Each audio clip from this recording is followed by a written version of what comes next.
infrastruktur ini merupakan concern dari Pak Jokowi selama menjadi presiden. Tapi ada yang nilai begini loh Pak. Kesuksesan infrastruktur yang sekarang yang sudah banyak diresmikan di mana-mana, itu Pak Jokowi cuma melanjutkan saja dari sebelum-sebelumnya berpuluh tahun yang belum tergarap dengan sempurna, belum selesai. Ya udah Pak Jokowi lanjutin. Mohon maaf Pak, dia bilang begini, ada salah satu nih Pak ya yang mengatakan seorang politisi, saya tidak perlu menyebutkan namanya siapa, Pak Jokowi cuma perannya gunting-gunting doang. Iya nggak apa-apa kan, ada yang ngomong seperti itu.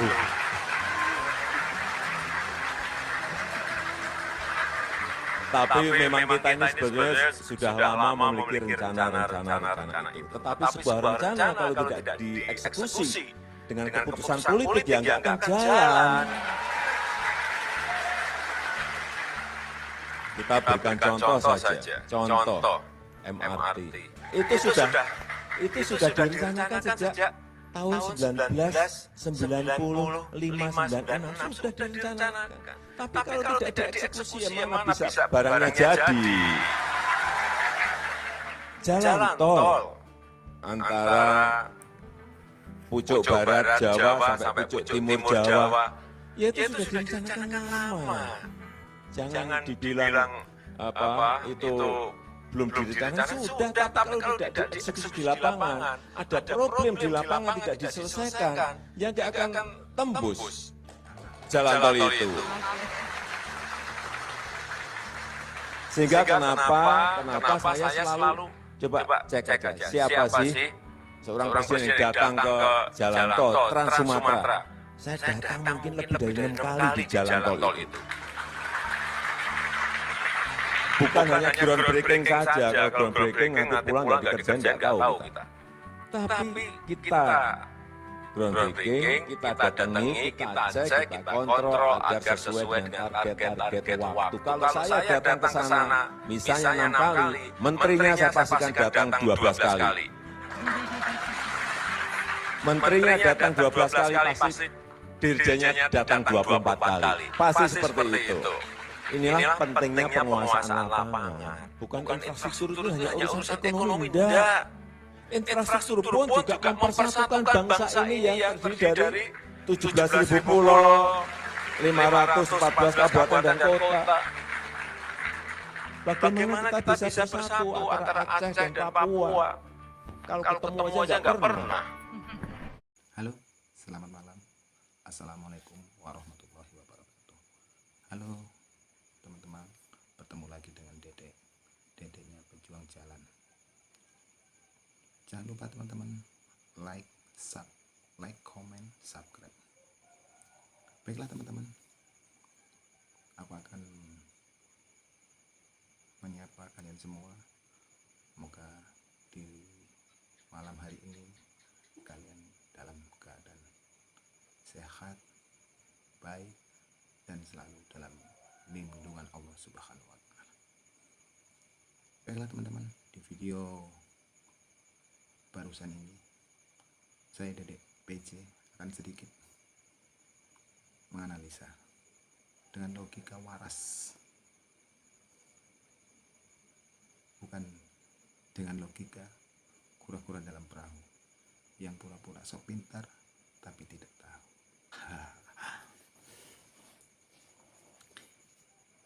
Inilah teman-teman, hebatnya seorang Bapak Jokowi. Beliau menjawab pertanyaan dengan santuy, dengan tidak emosi. Pak Jokowi itu dibilang buat jalan tol dan pembangunan lainnya hanyalah meniru. Bahkan cuma memotong pita saja. Mungkin benar begitu.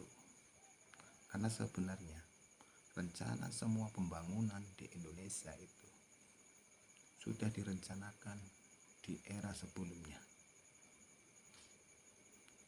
Di era sebelum beliau, bahkan di era Bapak Soeharto sudah ada. Di tahun kalau nggak salah 1990-an lah, sudah ada rencana pembangunan jalan tol, pembangunan MRT, dan pembangunan lain-lainnya. Mungkin sudah ada. Tapi buat apa kalau rencana tidak dilaksanakan, toh masyarakat tidak menikmati rencana itu. Ada yang bilang dari petinggi partai, bahkan kalau nggak salah dari ketua partai, yang mengatakan soal pengguntingan partai, soal pengguntingan pita. Mungkin maksud dia ingin membanding-bandingkan di era bapaknya. Teman-teman, Pak Joko itu orangnya hebat, jujur bekerja, bahkan beliau kalau bekerja itu turun langsung ke lapangan agar semua rencana pembangunan itu cepat selesai dan tepat pada waktunya. Tidak seperti bapaknya yang bilang cuma gunting pita, yang mungkin duduk di depan kantor, yang duduk di kantor atau duduk di depan meja, dan akhirnya semua di era dia, bahkan banyak yang tidak selesai dengan pembangunannya. Mungkin teman-teman sudah tahu di kaca televisi Anda atau melihat secara langsung pembangunan Wisma Atlet yang ada di Bandung kayaknya. Itu mana? Sampai sekarang pun tidak selesai. Bahkan sekarang kurasa Wisma Atlet itu buat latihan para hantu-hantu di sana. Olehnya kenapa? Sampai sekarang belum sampai selesai. Karena apa? Mungkin di era beliau hanya duduk di kantor atau di depan meja. Bahkan di era beliau ada seorang menteri, bahkan ada dari partai-partai mereka yang meraup, yang menggarong uang rakyat, uang negara. Bahkan menterinya pun ada yang berkorupsi. Korupsi apa? Korupsi panci. Kan lucu, panci aja dikorupsi. Dengan akhirnya apa? Kalau nggak salah di penjara 4 tahun, tapi sekarang sudah bebas.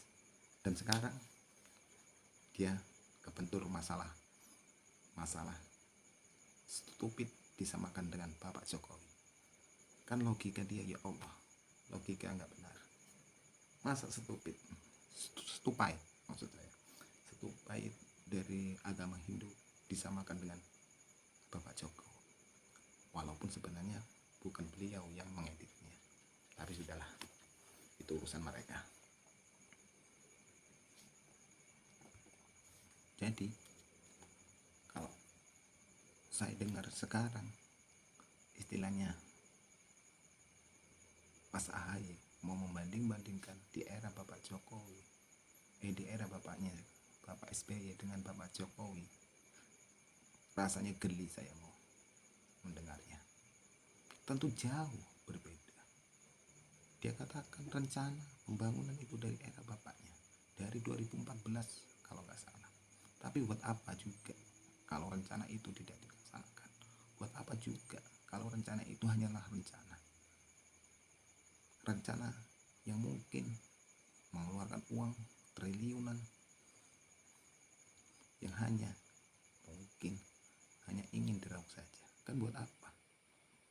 Kalau mau dibandingkan dengan Bapak Jokowi, sangat-sangat jauh. Jadi itulah teman-teman, mungkin dari jawaban Bapak Jokowi yang di video tadi bisa diambil pelajaran. Beliau tidak pernah menjawab pertanyaan-pertanyaan, bahkan pertanyaan yang menyudutkan beliau, menjawabnya dengan emosi. Dia hanya menjawab dengan santun, dan akhirnya apa? Ia mengasihkan opini, bahkan sekarang malu sendiri karena statement yang kurang waras itulah mungkin jadi mempermalukan diri. Mungkin itu analisa dari saya. Kura-kura dalam perahu, pura-pura yang pintar, tidak tahu. Dari saya, DDPC. Wassalamualaikum warahmatullahi wabarakatuh.